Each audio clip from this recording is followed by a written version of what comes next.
Right, Shalom. First, I'd like to give all praises unto Yahweh, Ba'asham Yahweh Shai, and double honors unto the apostles and elders of Great Millstone, and honors to you brothers out there in the highways and the byways teaching this word in all sincerity and in truth. And pretty much, I just want to speak on this interview here that was done with the Enola Gay, the last living member of the Enola Gay, which was the crew that dropped the bomb in Hiroshima, man. And I want to start with this scripture, man, because see, the so-called white man, man, he basically, man, he's always going to try and paint himself to be the hero. He's always going to try and justify himself and just chop and change history to always make himself smell of roses, man, or look like a benevolent being, man. You know, someone that's, you know, full of love. But the actual fact is that he's a hateful bastard, man, that does nothing but cause death and destruction to the people of the earth. And his only desire is to gain. All right. He cares not for anyone else but himself, and he lacks mercy. And that's why he's going to receive judgment without mercy, man, of the Heavenly Father. Now, this is Psalms 36:2. It says, "For he flattereth himself in his own eyes." These so-called white people, in their own eyes, they think they're a good people. They think that they're civilized the world. They think that they've done good for the planet, which they've not. But that's the flattery that they do. You watch their movies, you watch their TV programs. They're doing nothing but flattering themselves in their own eyes. Until what? Until his iniquity be found to be hateful. Because at the end of the day, man, the truth of who he is and what he has done on this earth, all right, beginning with the American Edomite, is going to be made known to all throughout the ages, man. From now and forevermore, man. The memorial of the so-called white one will be that of what he is, the devil that the Bible speaks of. Now, when you go into the World War II, what they don't ever like to tell you is what happened leading up to Pearl Harbor. See, they'll make it look like in their movies like the Japanese just went crazy and they just wanted to destroy America. No, the Japanese were basically fighting back against Western imperialism, man, in the East, which had begun a long time ago with the British. And they were basically trying to conquer the region to basically put the power of the region back into the hands of the people of the East. Right? You go into the Great East Asia called Prosperity Sphere.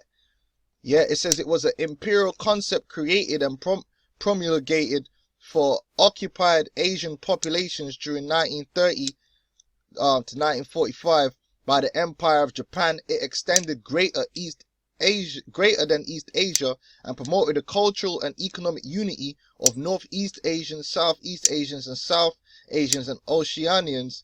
It also declared the intention to create a self-sufficient bloc of Asian nations led by the Japanese and free of the Western powers. So they were basically, you know, which they did some atrocities and so forth, but they were, cause I ain't trying to, what's it called? What's the word again?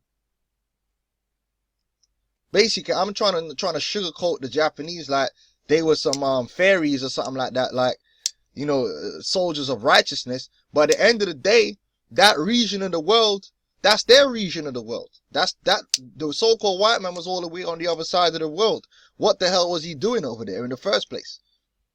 You understand? And that goes back into the scripture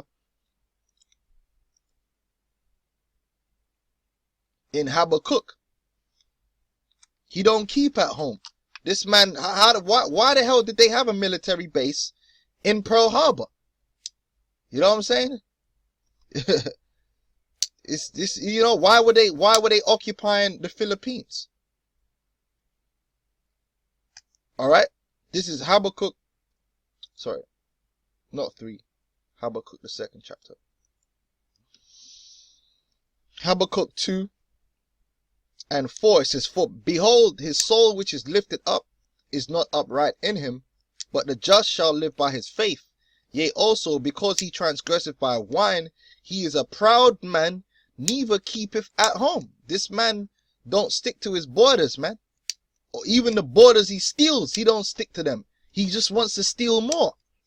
Who enlargeth his desire as hell, and is as deaf and cannot be satisfied, but gathereth unto him all nations, and heapeth unto him all people. So at the end of the day, the so-called white man wanted to get the people of the East under his subjection, and that was the bottom line.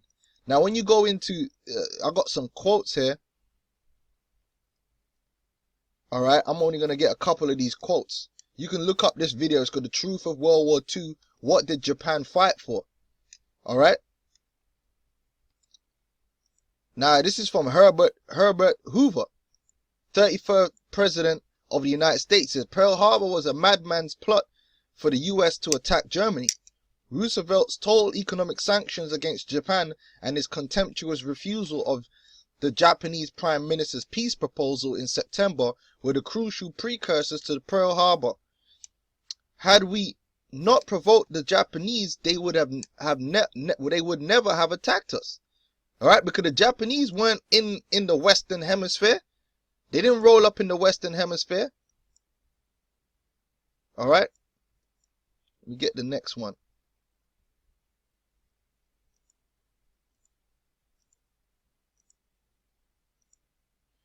It says, American people will be shocked to hear what I have discovered. Harry White, who wrote the ultimatum to Japan, the whole note was a Soviet spy. Nobody in the Congress knew of such a provocative note delivered to Japan, which was desperately trying to negotiate a peaceful solution with the United States. With the note, Japan was left with no choice but to fight back or starve to death. So these Americans, man, they didn't want no peace, man. They didn't want no peace. They wanted to put Japan and the nations in the East under their subjection. That was the goal, and they accomplished that. There is practically nothing indigenous to Japan except the silkworm. They lack cotton, they lack wool, they lack petroleum products, they lack tin, they lack rubber, they lack a great many other things, all which was in the Asiatic basin. If these supplies are shut off, any small country would go to war. Japan fought for its self-defense. The International Military Tribunal for the Far East was a mistake, and that was General Douglas MacArthur. So you see, look, man, there's another side to the story that Esau won't tell. But let's jump back to this devil, because we know in the end what happened. In the midst of the negotiating a surrender, Esau decided to drop 2 atomic bombs on Japan. For what reason? To make an example out of them for the rest of the world. That's all it was. Now they're going to try and justify it and say, oh, we was trying to stop. No, man. You dropped atomic weapons of mass destruction regardless of the environmental effects it would have in Japan and across the world. And you started a trend of using these weapons that actually poison the people of the earth and poison the earth, man. You the devil. And you do that again. That's why, hey, the Lord said, hey, let's get this scripture right here.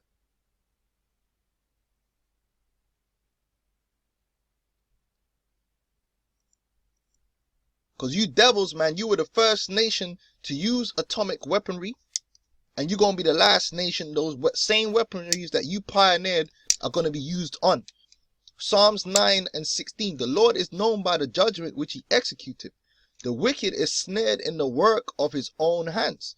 So you were the ones that pushed out the use of weapons of mass destruction and atomic weapons. You did that. Not Iran, not ISIS. You did that. Right?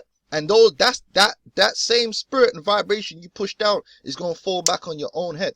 Now let's hear this devil. And by the way, I'm going to put the full interview up at the end of this video too.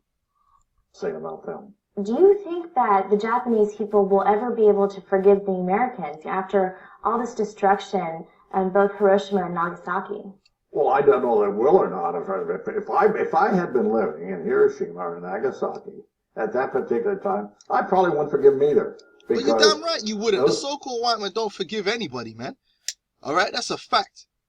In fact, I might have to upload that Netanyahu speech, man. The so-called white man don't forgive anybody, man. People suffered an awful lot. But whether they will accept it or not, dropping the atomic bomb saved their lives and our lives, Japanese lives. So dropping if we the had atomic had bomb to invade Japan. Here we go. There was no way to avoid it. Look, this is what Esau does, man. Joys would have been much, much, much. If you watch this full interview, he actually says that the Japanese should be thanking them for dropping the bomb. This is how crazy these people are. These guys don't give a damn. Much higher. And our casualties would have been terrific. They're still giving out Purple Hearts that were made to give out in the invasion. Yeah, and they're still giving birth to mutated children. Cancer rates went up all over the world. You the devil, man. Even in Japan, we still haven't used up all the Purple Hearts that were manufactured at that time. And then he goes as far as to say, and this is why, man, the Lord has got something for America, man. It's coming. Let me play this. You were given the same order. They said, go drop an atomic bomb on whatever city. Would you do it again? God forbid. And you were... I'm afraid. My last question for you. If World War III broke out today, God forbid, and you were given the same order, they said, go drop an atomic bomb on whatever city, would you do it again? If everything was exactly the same as it was then. That's the point. I know it's not possible to really duplicate things that precisely, but if the same situation existed again, exactly as it had back in 1945, yes, I would go on it. Well, I'm glad you said that because, hey, Yahweh Hashem Yahushai, man, is going to destroy you and your children in the shores of America, man, by way of thermonuclear destruction, man. Okay, Ecclesiastes 10:8, he that diggeth a pit shall fall into it, and whosoever breaketh an hedge, a serpent shall bite him, man. These devils, man, they did all that time and research and putting it into these weapons of mass destruction, man. But they're going to fall into that same pit that they dug, man. Alright? This man was set up to do nothing but take peace from the earth, man. And you can see that in his spirit. But the Lord is going to take peace away from him. Revelation 7:4, and there went out another horse that was red, and power was given to him that sat thereon to take peace from the earth. All these wars, man, it all goes back to the so-called white man and his greed. All these wars. Yeah? But they try and make it look like there's some kind of justification for the things they do. They're the victim or something, man, from the earth, and that they should kill one another, and it was given unto him a great sword, and that's that weapon of mass destruction. He got that great sword, but that great sword is going to turn around and fall upon his own head. Right? And like I said, it is completely fitting that America be destroyed by thermonuclear destruction, man. Evidently. So, hey, check out the interview, man. And with that, I'm going to say shalom.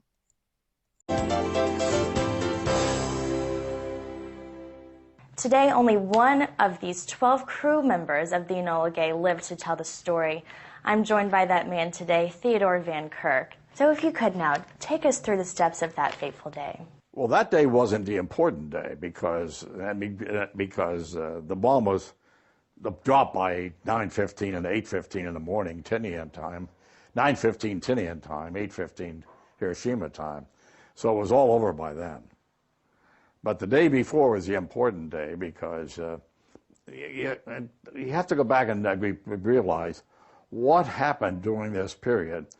The bomb was developed by the Manhattan Project. There were hundreds of thousands of people working on the Manhattan Project.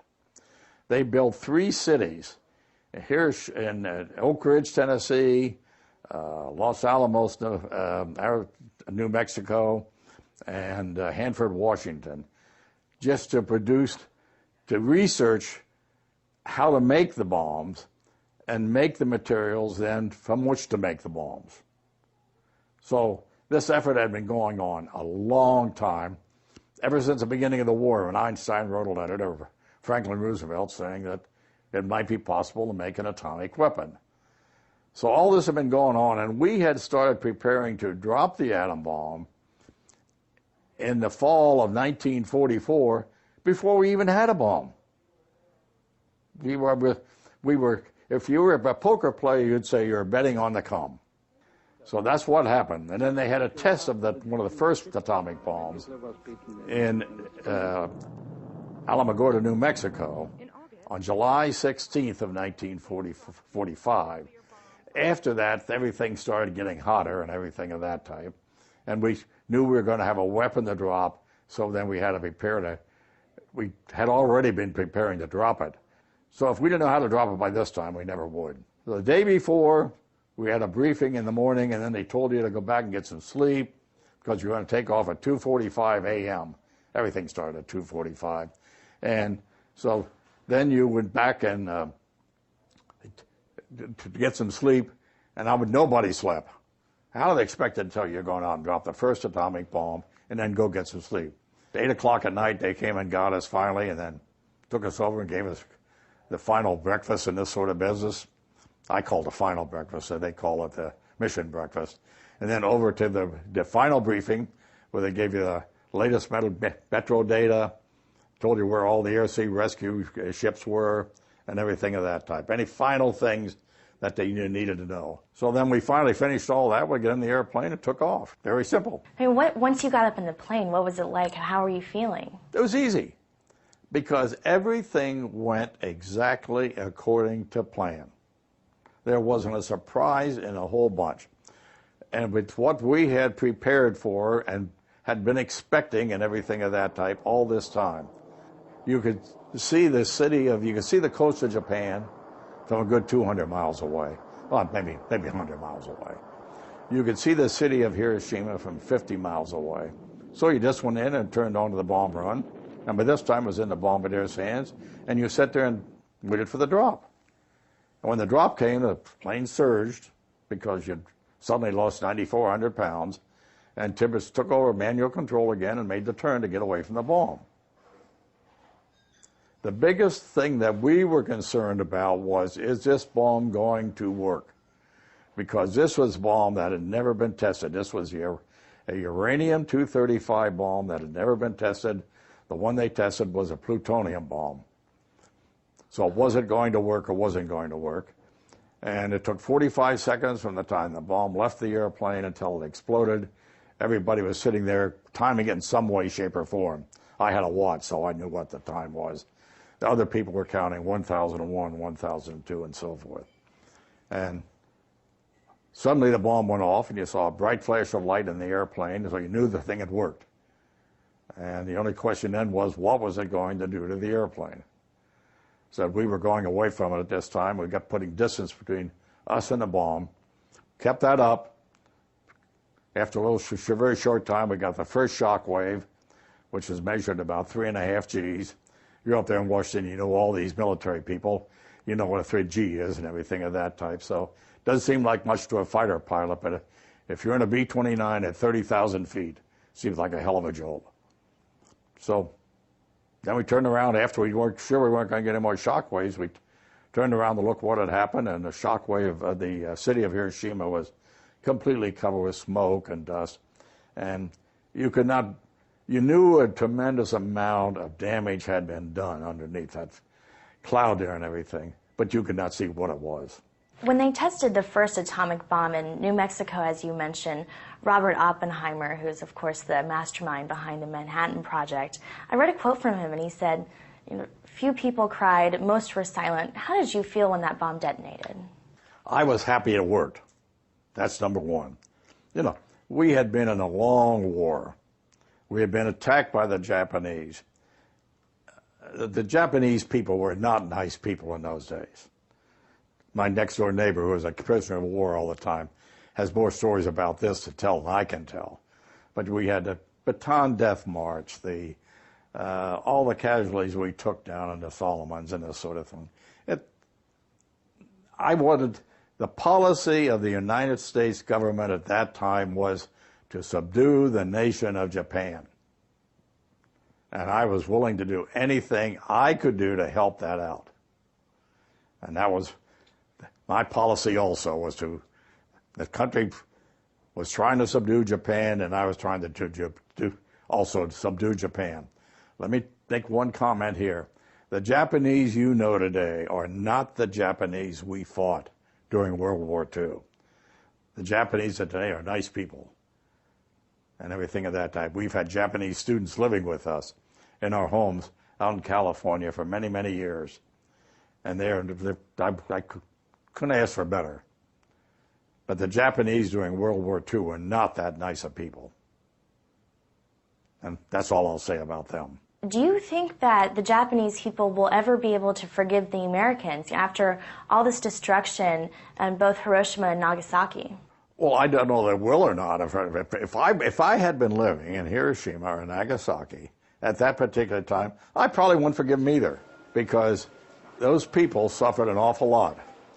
But whether they will accept it or not, dropping the atomic bomb saved their lives and our lives, Japanese lives.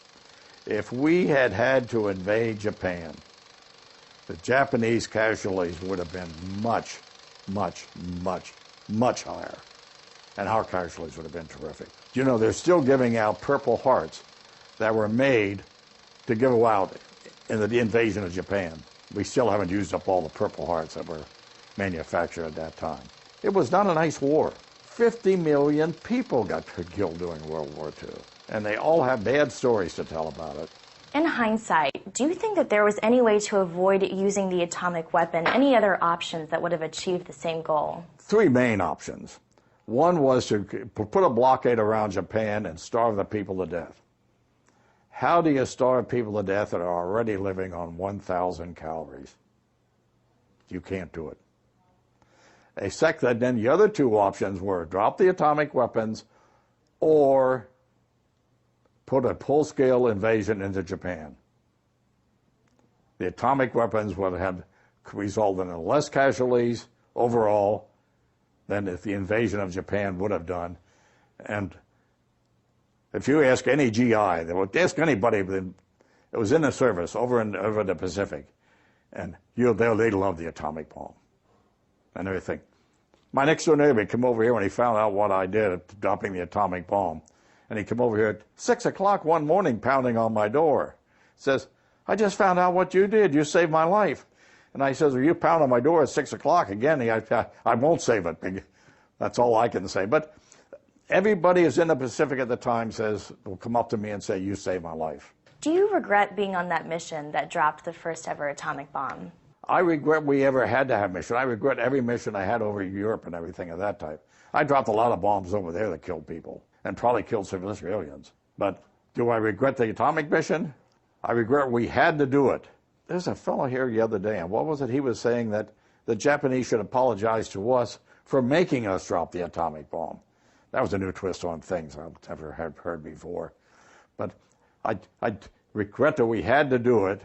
But I think we had to do it in order to end the war with a minimum loss of life. So, of course, the issue of nuclear warfare is still very relevant today as the threat of nuclear war still lingers. Is there anything that you would like to say to the politicians today that are in control of the world's nuclear stockpiles? I say that any politician, any diplomat, anybody in any area of authority today, I would like never to see another atomic weapon used, but I'm afraid we're going to. We will not see it by Russia, or we will not see it by the major powers or anything else.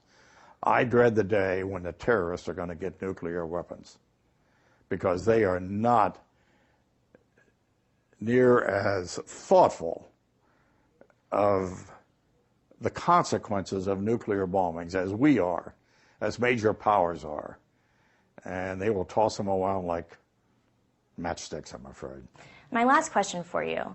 If World War III broke out today, God forbid, and you were given the same order, they said, go drop an atomic bomb on whatever city, would you do it again? If everything was exactly the same as it was then. That's the point.